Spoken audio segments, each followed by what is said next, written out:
Now from the KSN 16 Storm Center, your local weather authority. This is your forecast first.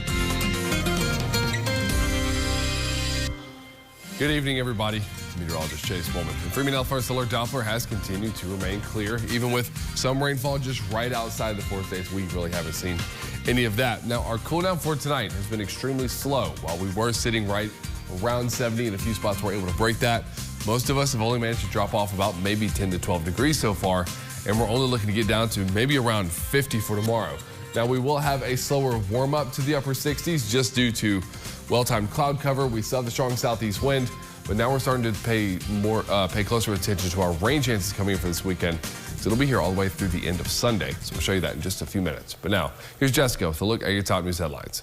Chase, thanks so much. Police arrest a suspect connected to a bar shooting in downtown Joplin last month. And Dr. Richard Pearson tells us what becoming Joplin's first African-American police chief means to him. Plus, celebrating the 123rd birthday of one of Joplin's most famous men. Your KSN 16 local news at 10 starts now. This is KSN 16, your local news at 10. With Jessica Shear, Jeremiah Cook, and meteorologist Chase Bowman.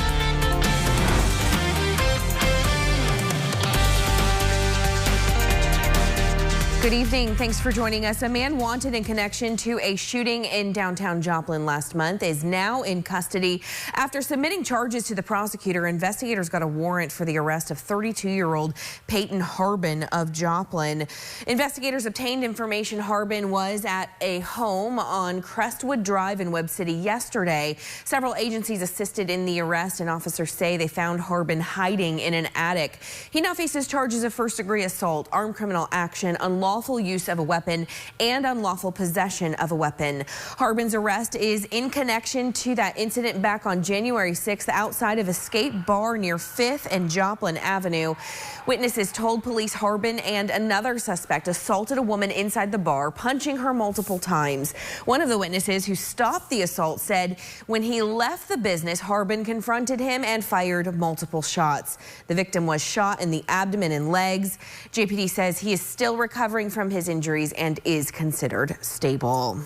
An Anderson mom is under arrest following the drowning death of her 11-month-old son.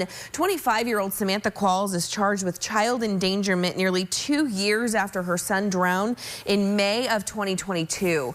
According to court documents, Qualls told police she put her 2-year-old in the bathtub and took the 11-month-old out of his high chair, placing him on the floor.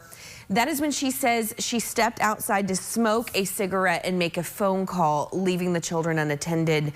Qualls told police she was outside for about 17 minutes, and when she returned, she did not immediately check on the children.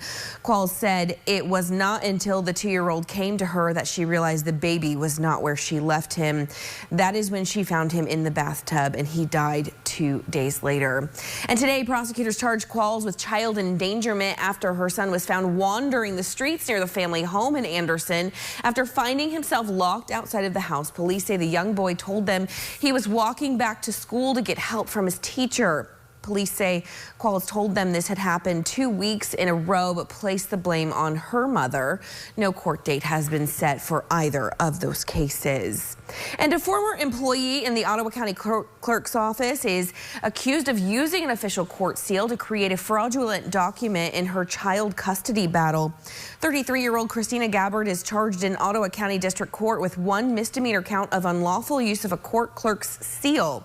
Authorities say she created a temporary custody order and submitted it to her child's daycare as a legal document. That order, which included the clerk's seal, reduced the father's visitation by just 2 hours. The father's attorney, Winston Connor, alerted the court clerk to the document, and Gabbard was then fired.